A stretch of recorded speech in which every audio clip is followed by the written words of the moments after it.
couple minute intermission.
Yo, so I'm getting tagged left and right in these about this Huberman scandal.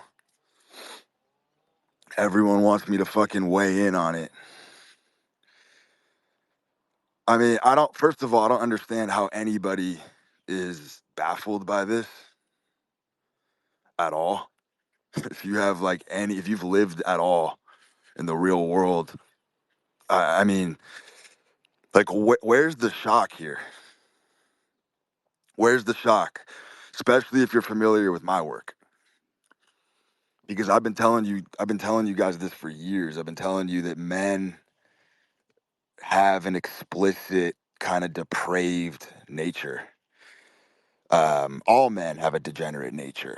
And the ones who have the courage to use it, to utilize it, to lean into it, build these little wind up toy apparatuses in order to essentially delve into it as deeply as they can. So how are you shocked that the whole Huberman multiplex, the whole brand is essentially a storefront so this guy can descend into his chaotic nature? Of course it is. It's the counterbalancing of weights. This is what men do. I told you, this is why Michael Jordan played ball.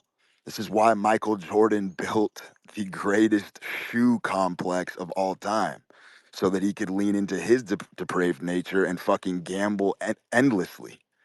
This is why do you think rappers rap?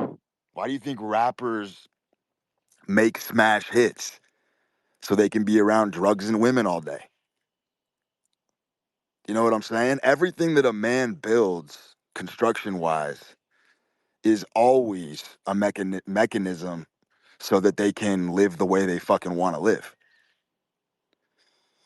I know some simple motherfuckers who want to make millions of dollars so they can go sit on an island and smoke weed all day and not be bothered by anybody.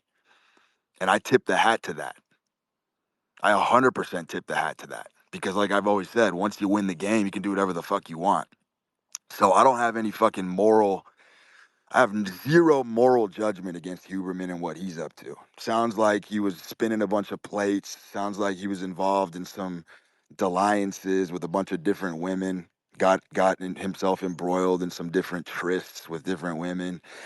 And apparently he was manipulating. I mean, who gives a fuck? Truly, who gives a fuck? I mean, how are we surprised? But look, the reality of it is Huberman is more friend than foe to me. Huberman is actually more in alignment with my speed and my style than just about anybody else in the space, most likely. Because again, he built himself an aquarium. His entire brand is just an aquarium so that he can fucking basically put whatever kind of fucking experiments he wants in his own living room. And he deserves some fucking accolades for that. Anyone who's taking shots at Huberman over this is terrified of their own nature. and is running as far away from possible from their edge as they possibly can. This guy's edge running, living at his fucking edge. Got to tip the cap to motherfuckers who have the balls and the courage to do that. Always. Always. Because like I said, if you want to be great, there's literally zero other impetus.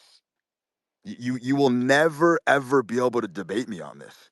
You cannot show me any impetus or any reason why a man has the desire to catapult to the top of anything unless it's to truly just be able to lean into his depraved nature. There's zero other fucking reason. And you want to sit here and say women are the fucking irrational sex? Fuck no. Men are the irrational sex. Men do outrageous things to live the way they want to live. Things that make zero fucking sense logically, teleologically, theologically. None of it fucking adds up. So Huberman's a G. By the way, a little sidebar. I read someone I think linked like a Vanity Mag article about the whole thing this morning. Very ironic. I know the woman that they put in there, Sarah. They gave her a pen name to protect her anonymity. I actually know her. I know exactly who they're talking about. I'm not going to give you details on how I know her, but me and Huberman might be a little more related than you think. Anyway, let's pivot into the fucking boomer thing.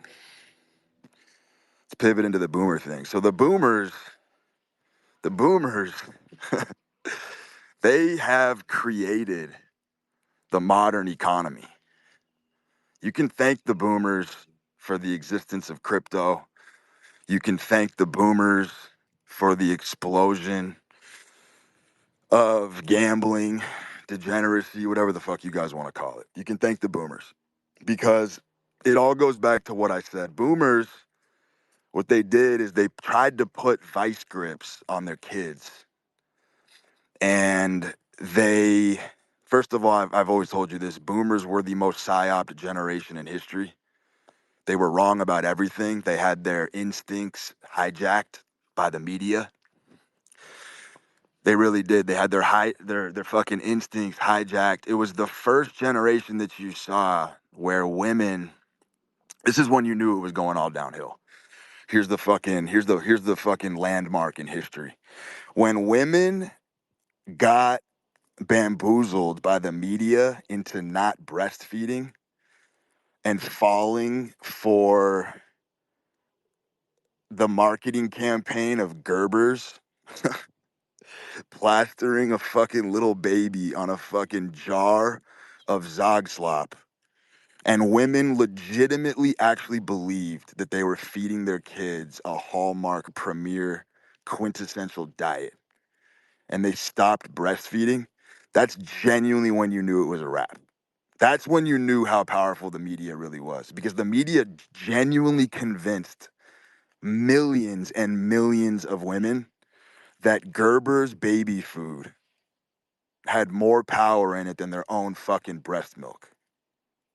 Insane. And it's insane how it all ties into everything I've always said. I told you guys that men have been in a silent proxy war with these media conglomerates for basically agency and control of their household.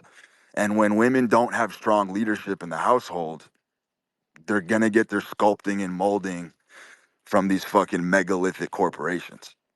And that's exactly what happened to the now boomers, is the women got discouraged from their own maternal instincts and they were hijacked. And so everything that you see in history right now, in modern history, seems to be flying in disarray from that one kind of seminal germinal moment in history. When women started giving up agency of their own bodies and shit and outsourcing it to these fucking billion-dollar companies, game over, my friend. So here's the deal. boomers, and one of the most interesting things that I've gleaned from the whole boomer thing in general is, and I said this on a prior spaces, I forget where. It's dislodged somewhere in the archives, but I made note that boomers were the first generation that kind of resented their kids in a way. They kind of felt like their kids were kind of holding them back from the freedom that they enjoyed. Even though they pumped out a bunch of them, it's kind of like boomers, first generation ever, that kind of wanted their kids to grow up to be complete fucking losers. And the reason you know this is because they literally gave the worst advice in parental generational history. Horrible, awful advice that has zero fucking application in the real world whatsoever. Zero. You know, telling you that fucking working at a fucking car wash for the summer is gonna build you this fucking majestic character. You know, they tried to scoot you into these fucking gigs and told you that fucking hard manual labor is gonna fucking make you a man. Shit like that. Shit that is so fucking absurd with where the modern world was even headed. And a lot of kids definitely fell for this shit. They fell for this shit. And what it is they thought that by forcing you to do these fucking little odd jobs and shit, they thought they were gonna keep you out of trouble. It's basically fundamentally what it is. The boomers were a terrified generation, and they were terrified of their kids taking risks. They wanted safety nets for you, shit like this. They didn't understand that when they fucking made you work that job at the car wash for the summer, like what the fuck did they think was happening on lunch breaks? Like your manager was snorting fucking angel dust. Like they weren't shielding you from jack shit at any of these fucking jobs. Drugs, paraphernalia was still being passed around. The whole notion is absurd. So here's the thing, and this is what ties back into my philosophy. Boomers tried so hard to bevel the edge of their children and force them into being basically generic, homogenized little cogs in the machine, that basically what you see is you're seeing the modern landscape, and crypto I see as sort of an artistic critique of the damage that the boomers did. Crypto is an act of defiance and rebellion. There's just no other way around it.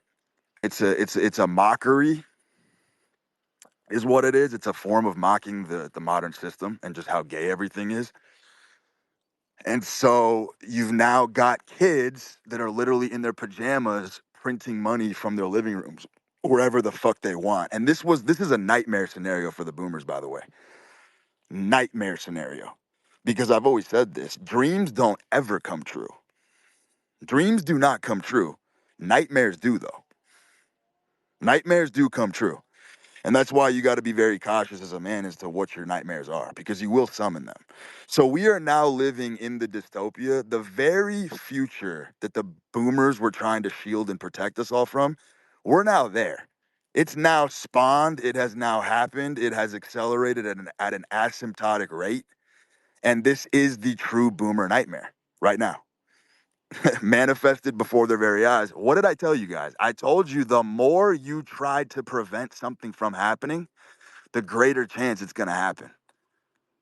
And so the boomers manifested this because they tried to extinguish the sparks of genius and creativity in so many of their kids, that all of their kids are basically the ones who said, fuck this. We're done working these bullshit jobs. We can't fucking pay our bills. We can't live the life we want. We're going to go fucking innovate. And so it was like a Frankensteinian experiment that went totally wrong. The more control, the more restrictions that boomers tried to put on their kids, the more there was pushback under the surface. And so basically, boomers are the founders of all these fucking companies obliquely. It's fucking fascinating. All these innovators who are fucking creating all this fucking tech and exploding all these fucking industries where you can just make capital from your bedroom. It is all a cultural, artistic critique against the boomer way of life. And now boomers are totally fucked because they've been ensnared. They're trapped in their fucking Roth IRAs, and they're watching dudes, you know, go up 1,000% in a day. And that's what's happening right now. So there's been a schism. There's a massive fucking schism. And it's beautiful. It's beautiful because it's like I've always said, Arkham Asylum in America was always inevitable. We're getting close here to Gotham City. We are. You know, it's like you got traveling caravans and circuses going on fucking everywhere. It's all a circus. And it makes total sense when you think back on it and you look at it, because you're like, what is crypto right now? What is the narrative? It's obvious. It's the financialization of fun. That's all it is. Meme coins, it's the financialization of fun, because everyone's sick and tired of fucking slaving away doing shit that they can't fucking stand. And so I venture to say crypto is the greatest artistic movement probably ever created. And it couldn't have happened without the boomers. It couldn't have happened with all that existential pressure at home to be somebody that you're not. You know, forcing college down your neck, telling you to be an alumni, fucking wanting you to graduate cum sum laude when you had no interest in it. It just pushed everybody in this experimental contemporary direction that is tameless. It's tameless. You can no longer contain it. It's untamable. It's got a breath of its own. It's even got a fucking spinal cord of its own. It's like I told you guys before, this market is its own dynasty now. There's really nothing that can interfere with it or interdict. It's a wrap. It's going to continue to accelerate at this insane pace, which is really good for culture, by the way, because it's going to melt down these old paradigms and it's going to spawn a faster correction. That's what's coming around the corner here. Is all of these things are going to correct very fucking quickly, and order. And it's just funny because it goes back to like my central tenet, the depraved nature of man. And by depraved, let me be clear, I mean the carnal passions in a man's heart, the things that a man naturally desires to do that he's scared to do on a daily basis. Those are the things that really do push society forward. You know, guys like Huberman are not a role model. They're not at all. They're not supposed to be looked up to. People like me are not supposed to be looked up to at all. It's because what I'm doing is I'm also honoring the carnal stir, the carnal stew in my own heart. And so whatever apparatuses I build are for the same reasons any other motherfucker builds something majestic. It's just how it fucking works. But if your grip is too tightly on the wheel of safety and sanity because you're afraid of your edge or your nature, or afraid of living how you truly want to live, then you're going to scoff at things like this. You're going to look at scandalous stories that break out and you're going to scoff because it's just a reflection of how you're living. You know, it's just everything that you see that makes you fucking bewildered or have a negative reaction. It's just always a reminder of what you're doing. It shines a spotlight on it. It's never has to do with what other people are doing. No one gives a fuck about what anybody else is fucking doing. So it's always about you. And so your reactions to these stories and shit, very good barometer of how you're living. Very good barometer. Let me pull up some questions. I want to solve some problems today. If you're gonna step up here, either contribute something to the conversation or give me a good fucking issue that you're dealing with that I can troubleshoot live on air.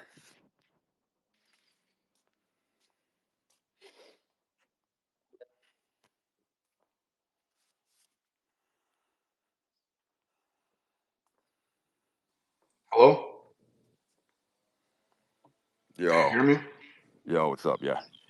Hey, bro. Question. Uh-huh. When it comes to living from your heart versus planning, living from your heart does Versus feel what? living from your heart, living Versus how what? Versus what you say? versus pre-planned Huberman style of life. Yeah. Yeah. So the first one always feels more natural and you feel alive. But at the same time, what I see around me in all different fields, athleticism, sports, business, that people who are good planners and who live through numbers and statistics, they are winning when it comes to competition amongst men. Mm-hmm. So how do you reconcile that, or how do you do it together? How do Yeah, you but what's your point? Like how are they winning materially? materially competition? If we look, remember that guy you posted about, Mikey Musumeci, the jiu-jitsu dude? Mm-hmm. Like, yes, you can obviously see that the guy is on the spectrum, but people like him, when you look at what they achieve and how far they go in a sense of competition with others, they go beyond dudes who just, doing it for the sake of it, for the fun of it. All these professional athletes Of course, often, but the thing is you can't really outrun your nerddom. You know, like you can't outrun the nerd in you. Everyone's tried to successfully do it, and nobody's ever pulled it off. Let me tell you something. Brian Johnson is another great example of this. He's more similar to that jujitsu guy Mike than you think. And I said this before. I said that Brian Johnson's transhumanist experiment, yeah, you could look at that as a form of art, but it's coming from an inferiority complex. It's coming from an immortality ain't physical. And it's the same thing with this little guy, Mikey. Mikey can be a fucking world champion every fucking year for the next decade.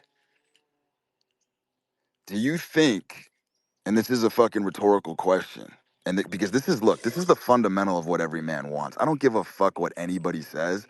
Everything that we do as men boils down to this one fucking thing. And anyone who denies this is lying. Men want to be loved by women. Loved. Loved.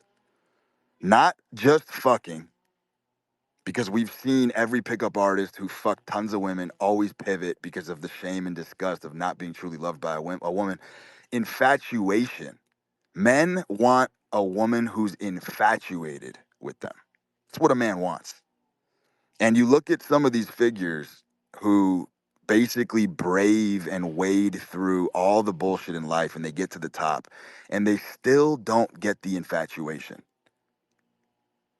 They don't get it. Does Mikey look like a motherfucker to you who has women hurling themselves at him like they're at a fucking Beatles concert? The answer is fuck no. The answer is fuck no. And so when you want to talk about winning, there's one metric. It's how do women love you? That's it. Do women stalk you? That's it.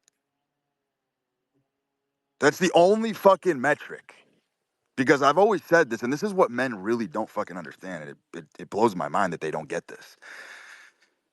This is why you always have to test yourself and always have to date beautiful women in the market because it doesn't matter what you're building. It doesn't matter if you're in monk mode. Women are the true test of everything that you're doing. Women are the feedback loop. Whether you want to admit it or not, whether you want to acknowledge it or not, it don't matter. That's just it's always been this way. but then there's a contradiction, right? Where if It's you always the focus, contradiction. That's how you know you're cracking truth, my brother. I contradict myself. I contradict myself every motherfucking day. And that's how I know that I'm actually cracking to the kernel of these topics. Because look, I could play devil's advocate with almost everything I've ever said. I can. I have that ability. Everything I've ever tweeted, everything I've ever stated, I could play the other side if I wanted to. Because I do understand that there is an opposite polar kind of countervailing point to everything that I say. And I could play that easily in my own head. But that's how I know that I'm actually bullseye dead on accurate with what I say. Because I understand that the opposite of what I say is also fucking true. Look, let me give you another one. Health.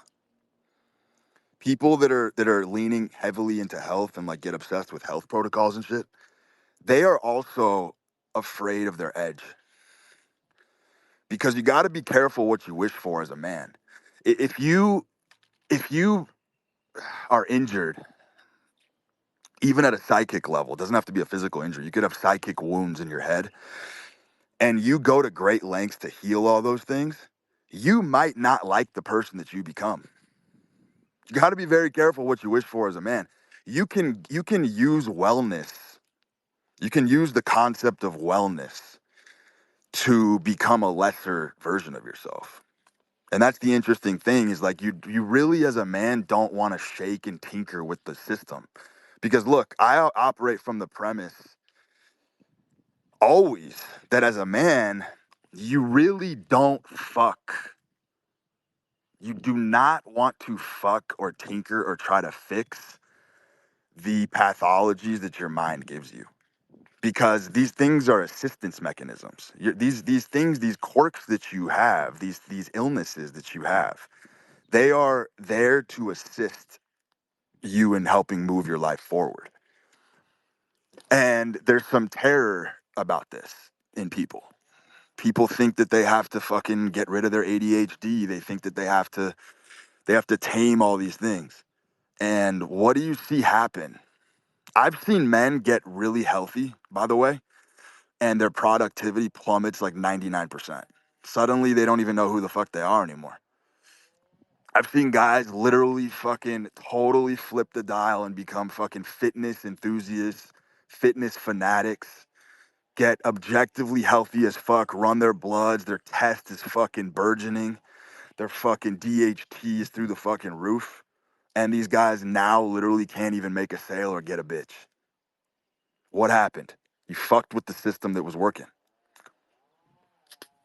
And so I'm starting to see this. I'm starting to see that this health fanaticism is actually people moving away from their edge because the edge is scary and the edge is life, by the way.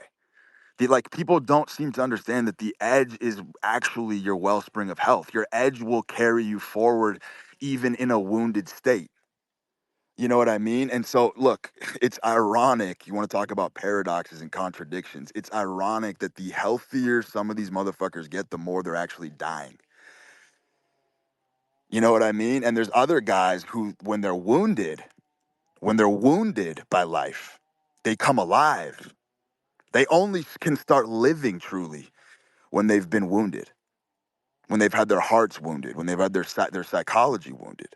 There's men that get animated and come alive.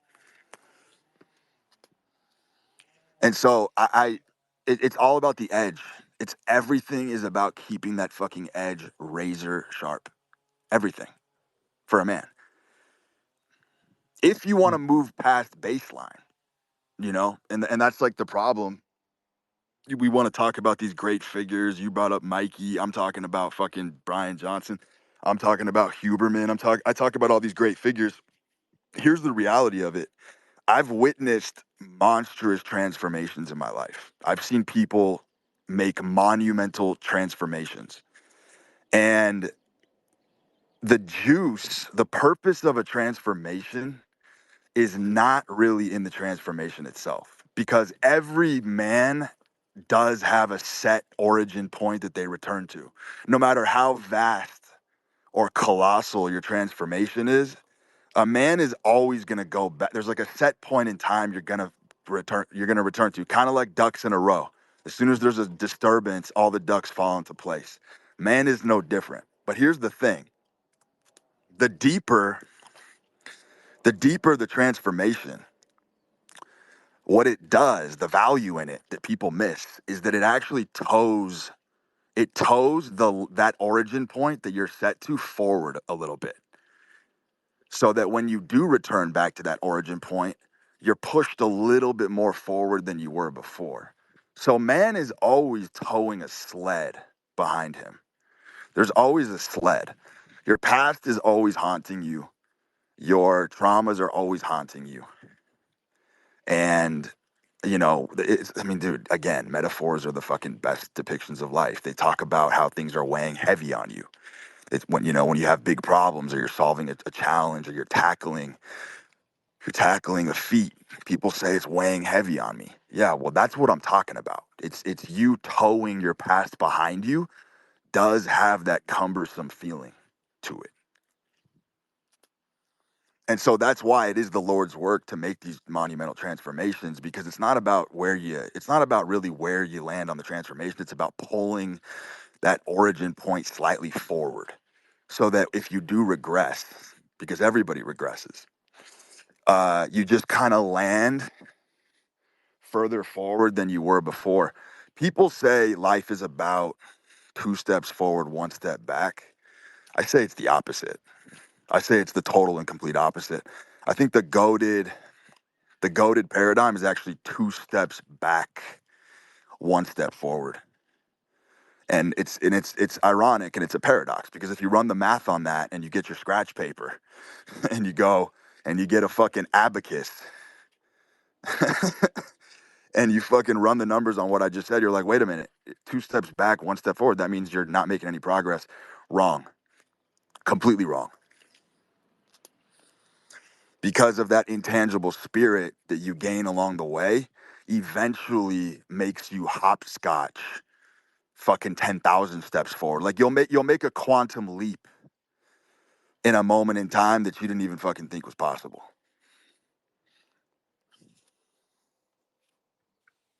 The progress is sporadic. You never move in the exact same line. It's more like That's exactly going right. slow and then speeding up and jumping. That's exactly The, right. By the way, that's why loss is so important, and that's why learning how to endure loss is so important, because winning is not linear, and everybody knows this.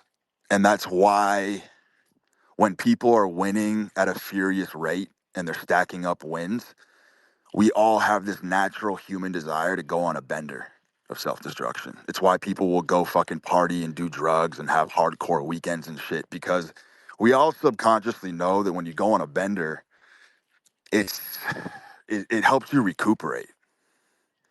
It helps you recuperate. You let off steam, you kind of fall to the bottom a bit, you recharge, and then you slingshot 10 steps forward from that point again. But you need that.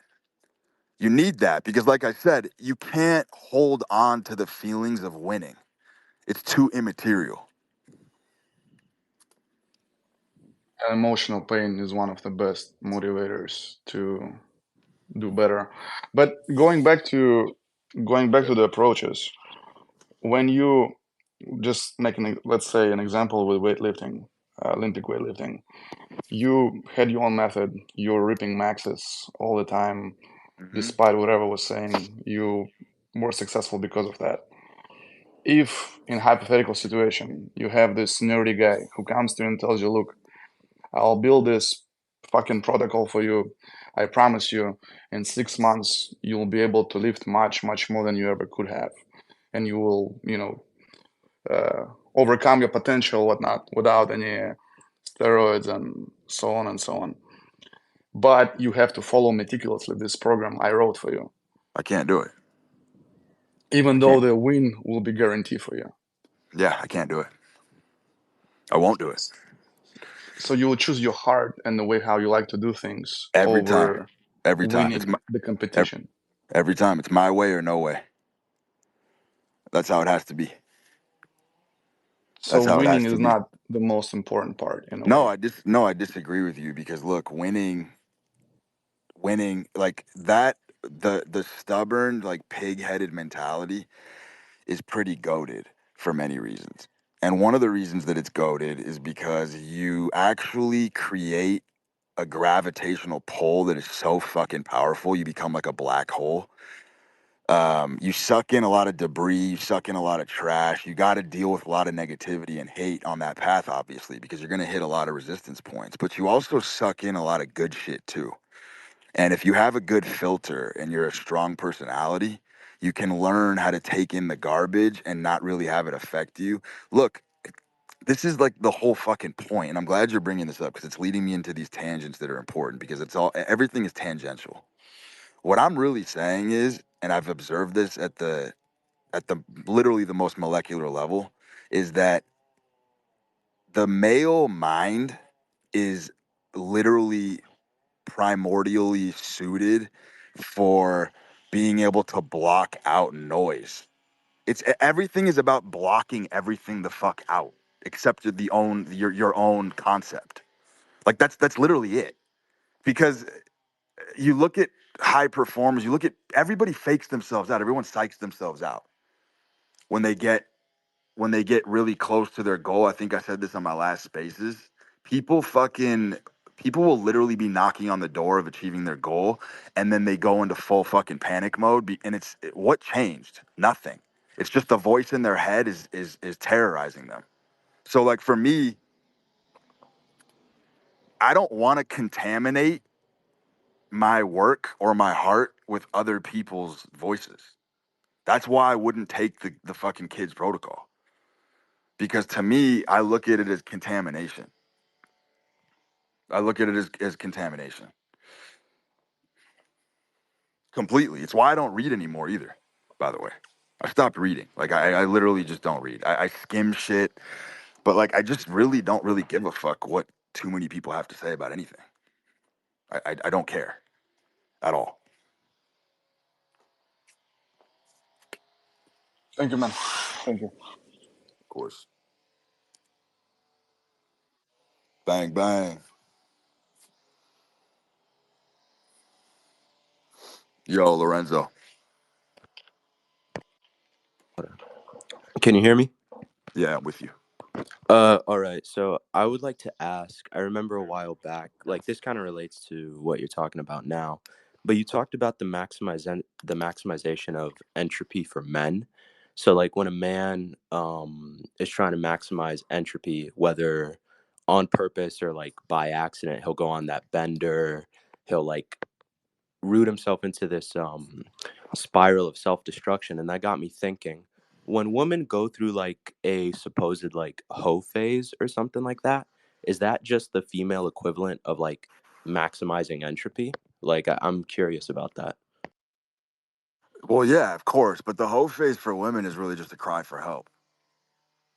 Because like I said, women have like 3 or 4 cracks lifetime at locking down a warlord type figure. It doesn't matter how coquettish or demurred or fucking coy or shy or fucking virginal a woman is. Every fucking woman unanimously across the board, no matter what they say, wants to be with a warlord. And when I say warlord, I'm not talking about some motherfucker with a machete in Somalia. I'm talking about the fucking archetype, which can express itself in many different arrays. There's fucking artists that can be warlord types. It's just basically what I'm saying is it's a man who's in full control of his fucking domain. It's a powerful man. That's what a woman wants. Period. The end. And so the point is that when a woman is going through the hoe phase, she's caught in sort of this purgatory where she's basically looking, she's using these fucking other dudes as fodder. She's just fucking steamrolling these guys, waiting to get a fucking warlord. And when she does get the warlord, he's the only guy who can leave those indelible marks and scars on her. So she's only going to get her programming from a guy that she truly fucking respects. That's why body count is just it's not really a fucking thing. Because look, let me give you one of the biggest myths in fucking female lore. Everyone's talking about, oh, I want a good girl. I want a girl with a fucking good personality. There is no such thing as a ready-made woman. That's not real. You are not gonna, because the when you meet a woman, she's gonna become more like you the more time you spend together. So women are molded. Women are created. Women are sculpted. No matter who a woman is when she meets you, you don't even have to. She could be. You don't. She does not have to have remotely the same interests as you. None of that shit's relevant. If you are the guy, she's gonna go right into that tractor beam and she's gonna develop the characteristics that you want. That's the function and utility of a woman, is they will mold themselves to be like their man. So thinking that you're gonna get some ready-made woman who's already fucking perfect, let me tell you something. That's a bigger red flag than you can possibly understand. If you find a chick that's like already based, and I hate that fucking word, I think it's gay as fuck, but I don't have a better word for it right now. If you meet a chick that's super fucking based and red pilled, where the fuck do you think she got that from? That was programmed into her by another man. So now you're working on another man's project. So it ain't a good sign when you find these super fucking conservative based chicks. That's not a good sign at all. You know what I mean? You want a more vanilla template to work with. So Right, yes. right. So yes, bro. That's what I'm saying is like the only types of guys who truly leave a lasting mark on women are the fucking warlord type motherfuckers. Everyone else is a fucking footnote in history. They're forgotten. They're not programming the women. Could you extrapolate on that like warlord archetype if that's all right? Yeah, I mean, bro, it's a man who like when he moves through the world, like the world opens up for him. You know what I mean? Like it's like a guy who it's so simple. It's like it's a guy who walks into a store or a restaurant and people want to help him. Like the most basic things, like people just react to this guy's presence. They want to help him out. You could walk into a restaurant and you see everyone is dreary. Everyone's dreary. Everyone's tired. You look at the staff, they're bored. They're just going through the mechanics of it. But then one guy, like this always happens. There's one guy that'll walk into a restaurant and now everyone's like, I just want to help this guy. Maybe he's a regular. Now, like the server runs into you, you're a regular. He's happy to see you. Now you just fucking gave that motherfucker a second wind. He's got a second wind. He's like excited to go fucking get your order and fucking make the modifications. And now he's fucking zipping around and shit. Like it's people who fucking feed other motherfuckers energy. That's the guy. That's the guy who, when he walks around, everybody's feeding off this motherfucker's well of energy. That's who you want to be. You know what I mean? Like, yeah, there's just so many Yeah, guys right. who are just invisible, bro. They're invisible. They walk into a fucking store, they walk into a restaurant, and if they came back 6 months later, no one remembers their name. No one knows who the fuck they are. Some motherfuckers go to a place one time, can come back 2 years later, and everyone fucking remembers who this motherfucker was.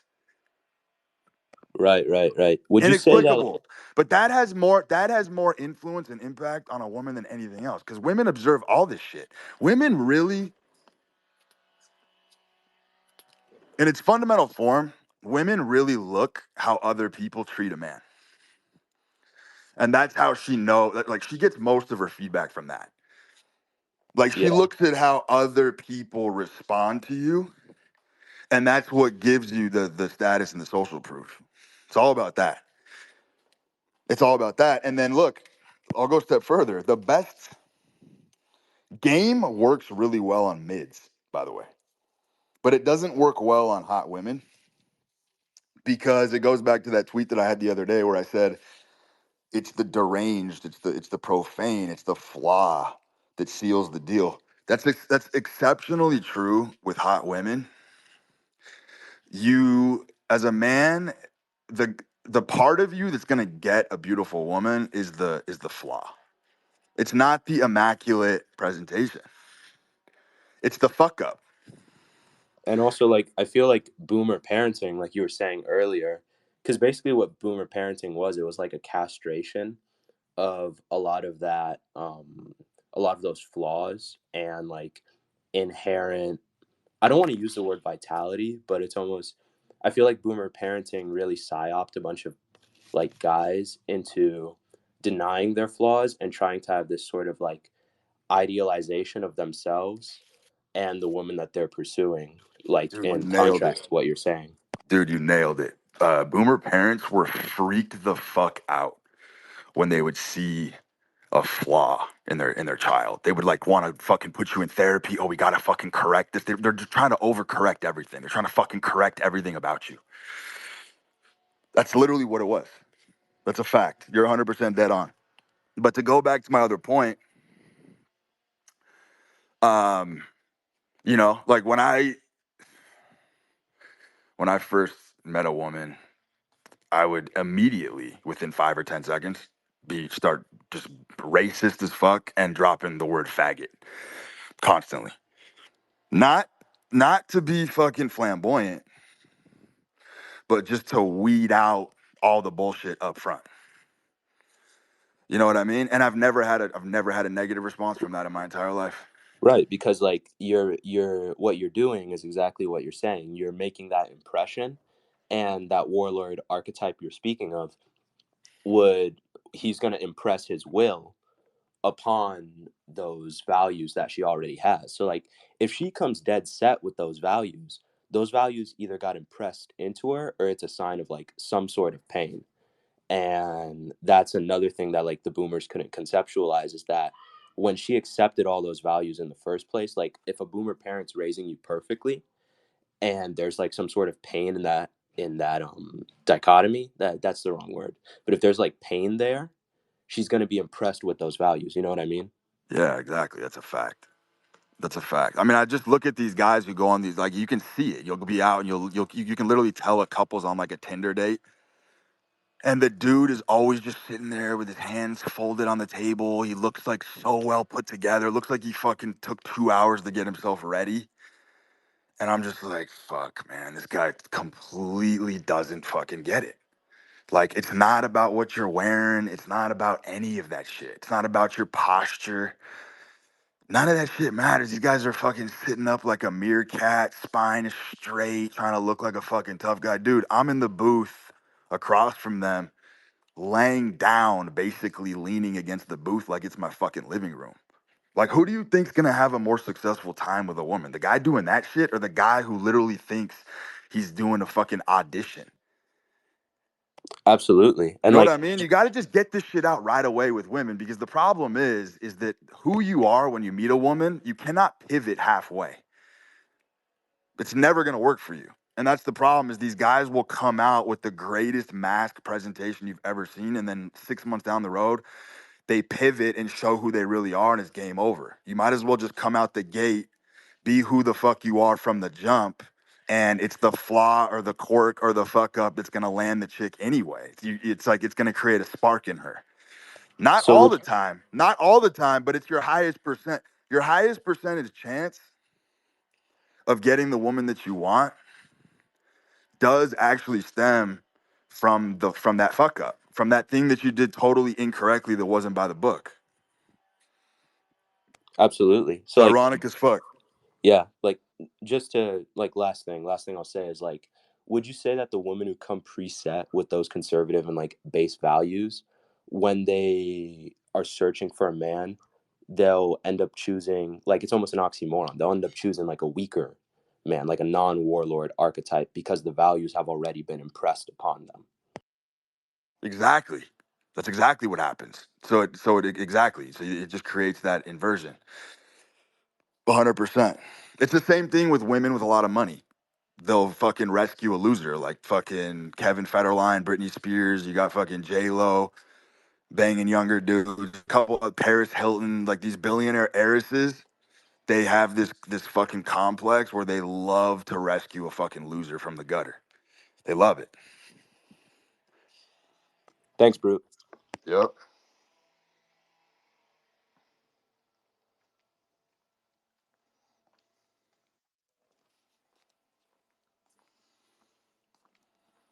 Yo, Michael.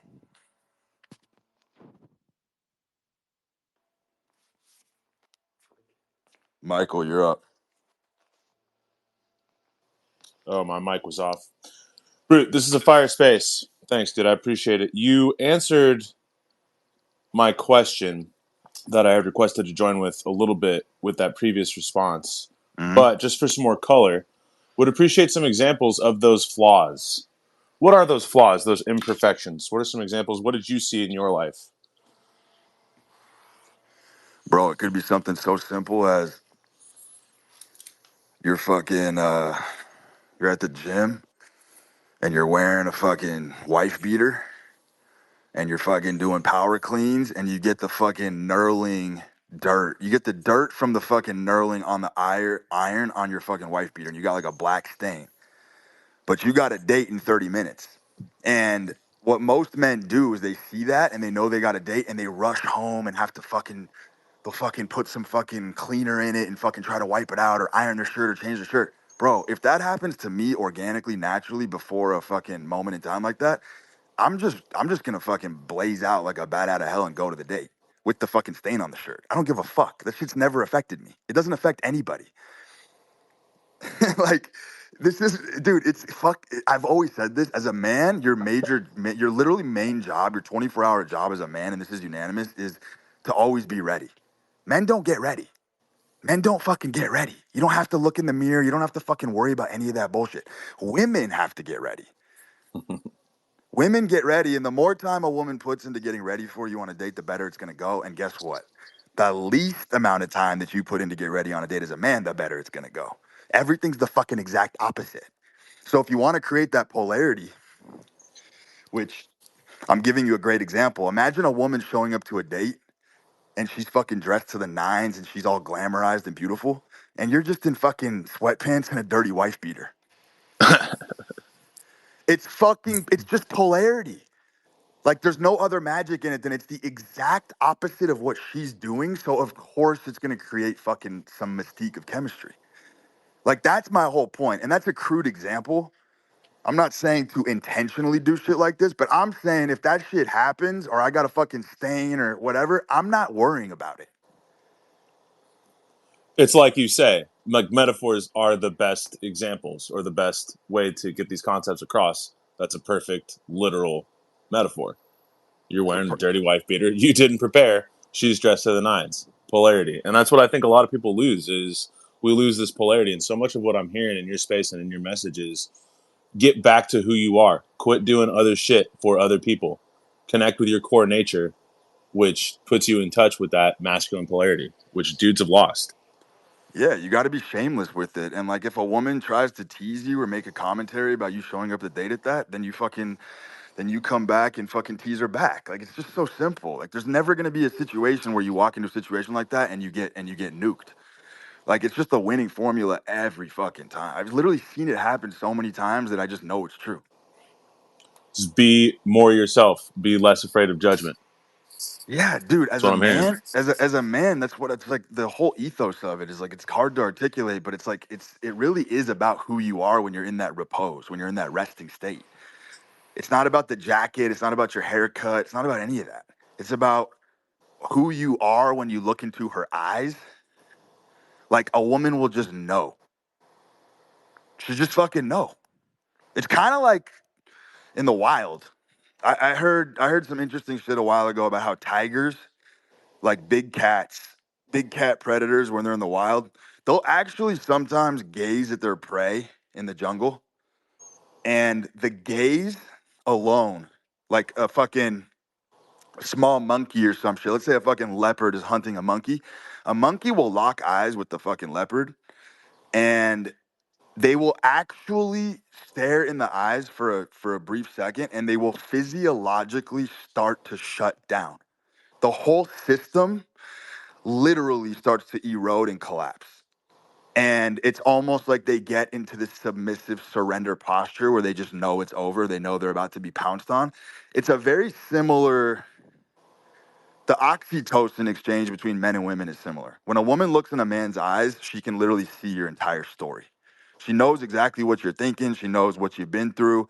She knows that resting state. So no amount of fucking bullshit or decoration that you put on top of that is going to hide that. It's like what I'm hearing there is when you're truly in touch with your nature, if you're doing this right and you are that big cat, you are shutting down or down regulating the nervous system of whoever you're engaging with. You're making them more calm because you know your role. Dude, of course. That's literally how sales works. That's how the whole world is literally. That's like the inner machinations of the entire fucking world, and nobody seems to understand that's exactly what's happening. It's like This e- this journey everything. is so fucking fun, dude. It's just it's the most fucking fun adventure on the planet. Just to get more in touch with that nature day by day. It's like it's the only thing that matters. It's what is so exciting.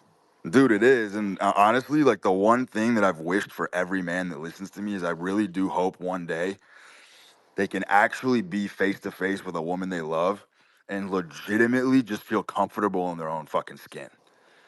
Like it's insane that in 2024 it even needs to be said, but I think that is a very lost thing.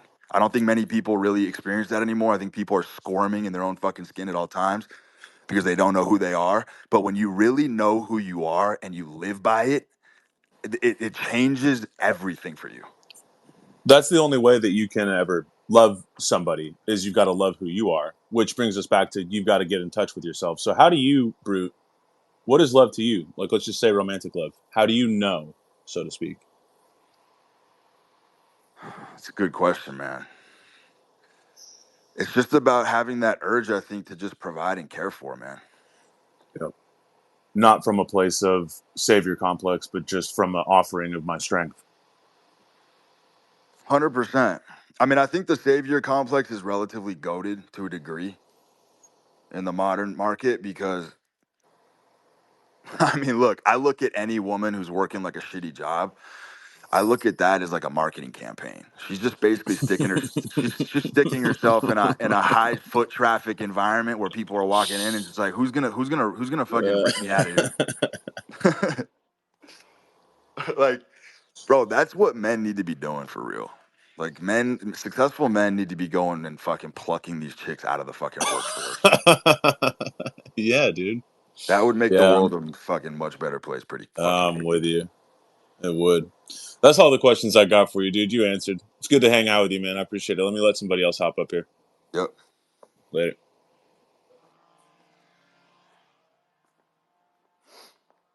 Yo, Diogenes. Hey, Brute. What's up, brother? Hey, man, when you were talking about molding a woman, right? Mm-hmm. What if it's a two-part question, but what if you're trying to do that and it's not working? Like, but you don't know why or you don't know how. Because what I run into is, and I think other people do too, is they don't know they don't know why it's not working, even though they know what you're saying is true, but they don't know why. Like, they're like just totally confused, like how to do it and why it's not working. Yeah, don't find out. that's my fucking answer to that. Do not find out. Because remember, it's like I was saying, the search for the reasons why these things work is what actually fucking rips it away from you. You mean like if it's not working, it should be like seamless? Like if it's not working, you need to move on or what? With women? Yeah, like if you're with a Yeah, woman, yeah, right? yeah, yeah, yeah, of course. Relationships or work is absolute fucking bullshit. Relationships are not work. Like relationships should be extremely fucking seamless and easy. So if you're with a woman and it's not working to mold her, you don't sit there in a room and try to figure out why. You move on. No, I mean, look, there's always a root cause for misbehavior in women, and it's always a misgiving on the man's part. I'll give you kind of an example. Women never complain. If a woman starts complaining about nonsense, like telling you to not leave the doors open, like women will badger their men about nonsense. She's never complaining about the thing that she's complaining about. She's complaining about something bigger that's not being addressed. Women do not know how to complain about the root of the problem because that's a man's job to figure out what that is because she doesn't even know what that is. So it's always a symptom. People always take it at face value when a woman is bitching about something she doesn't like. It's never, ever about the thing she's complaining about. I promise you. There's some bigger picture where you're not leading, there's a failure in leadership, that if you filled that void, all of the complaining and all the bitching and all the badgering would stop instantly. So guys will literally solve the thing that the woman's complaining about, but then the complaining continues to intensify and it ramps up. And then they're confused. They're like, in their head, they're like, wait a minute, I'm doing everything she said she wanted. Why is this getting worse? It's because he fell for the trap. He doesn't understand that when a woman is bored or a woman is not truly being fulfilled in the way that she wants to, she's going to start nitpicking and inventing reasons for why things are fucked up. And she'll literally start fucking seeking those out like a hound. And she'll find absolute nonsense to complain about that has nothing to do with the real problem. And that's the beauty of women, by the way, is they just give you clues. They never, because they don't have the capacity to tell you how to fix it because you're the man. So they just give you the clues, and it's your job as the man to go fucking Sherlock Holmes the shit and figure out what the root of the problem is. That's a huge one, by the way. This one goes over most guys' heads. It's literally never. You'll never find a scenario where a woman is genuinely complaining about the thing that's bothering her. She's just giving you a clue. You know, she tells you that she doesn't like this thing that you did that's small. She's giving you a fucking clue for something else that you did that gave her the ick, and she can't shake it until you fix that one thing. And so that's where women just keep men super fucking sharp. If you have that awareness.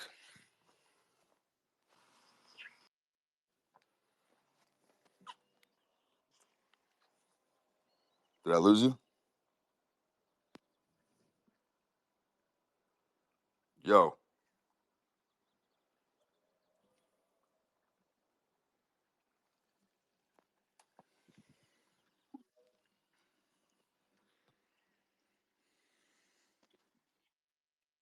Yo, I can. Was my audio fucked on that or no? Brooke, Yes. Yo.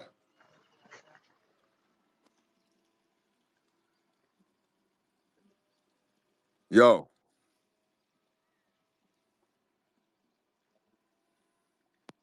Yo, can you hear me? Yo, is my mic on?